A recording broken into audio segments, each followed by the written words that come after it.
Loves, it's Beauty by Simone. Coming back out here to just have a little discussion. I was looking at one of my YouTube, one of my favorite YouTube people. Her name is her name is Pretty Bree MUA. She's a makeup artist in Florida, and she did a lot of YouTubers done it anyway, but she did a what I would tell my younger self video. And I just thought about, I keep hearing all these cars, and I just thought about what I would tell my younger self, or what advice would I give my younger self, now being a 36-year-old woman, honey. Grown lady. What? Hold on, y'all. So, next week, y'all, no coffee all week, and I'm gonna work out. I'm gonna go to the gym that I freaking pay for every month and don't use. Okay. So anyway, my first thing that I would say to my younger self is to know who you are. Like, get to know you.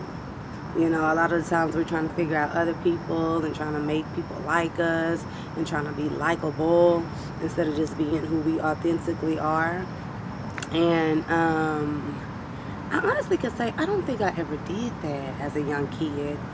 I mean, as a, teenager or whatever. I never really tried to fit in, but I didn't know who I was, because there are certain things that I wouldn't have done or wouldn't accepted if I knew who I was. We're just going to say maybe, in your 20s, early and late 20s, So, like I said, I would know who I am. I would focus more on getting to know me and loving myself, what I like and what I don't like, what I will do, what I won't do, what I will put up with and what I won't put up with, and stick to those things for the sake of myself, of knowing myself and loving myself. I would also say,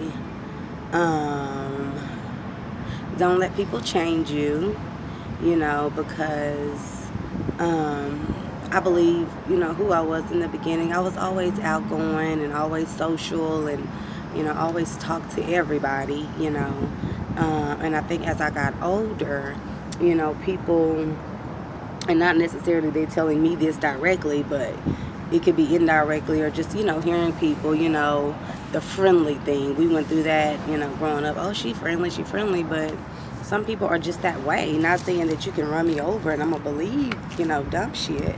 But I was always a friendly, outgoing, social person. And I think just life and people kind of change you, which it will. But I would just say, I guess that falls back into knowing who you are and owning who you are, and not letting people change you or the world change you, that's that. I would also tell myself, speak your mind. I suffer with that a lot, not speaking my mind and saying what's on my mind, afraid to offend people, when of course you can say it in a tasteful way, a respectful way, but I was always kind of shy away from saying what I actually felt. So I would actually, I would tell my younger self, speak your mind, let people know what you feel, because holding stuff in, then you erupt or whatever, and all of it comes out and it's bad. So I would say, speak your mind at the time that you feel whatever it is that you're feeling, speak it. What else?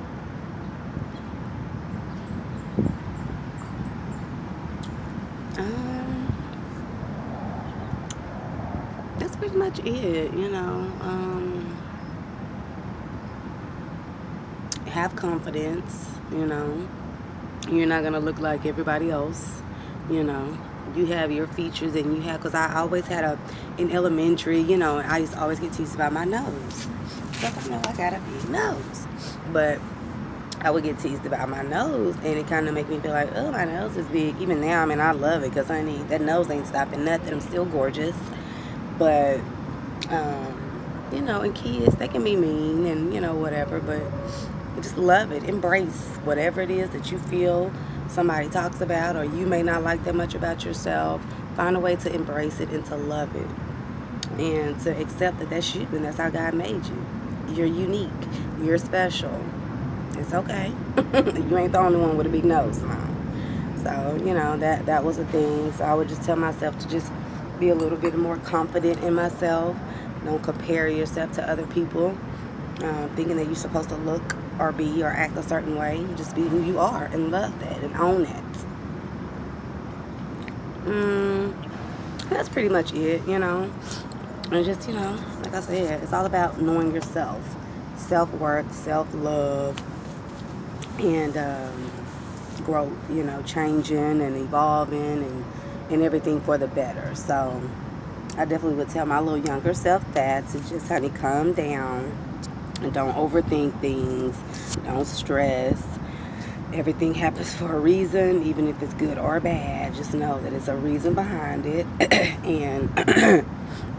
And also I would say just stay in tune with your intuition. You know, that first thought that you get, you know, kind of go with it a lot of the times, because, you know, we second guess it and then we end up doing something we shouldn't have done, or saying something that, you know, we shouldn't have said, even though our intuition was like, no, don't say that right now, you know. So I would definitely say follow your intuition and acknowledge that and pay attention. So that's it. Take your time to enjoy each day. Don't rush things, because things are going to happen when it's supposed to happen. I did used to have a thing about, you know, panicking about stuff and worrying. Honey, and worry. That's another thing. Don't worry. Like I just said, everything is going to happen the way it's supposed to happen and when it's supposed to happen. So worrying don't do anything but make things worse. So worry for what? Okay. All right, y'all. It's Friday. It's hot out here. I'm drinking this coffee. I feel a little better today. But that's it. That's all I got to say. Little letter to my young Simone. Talk to you guys later. Bye.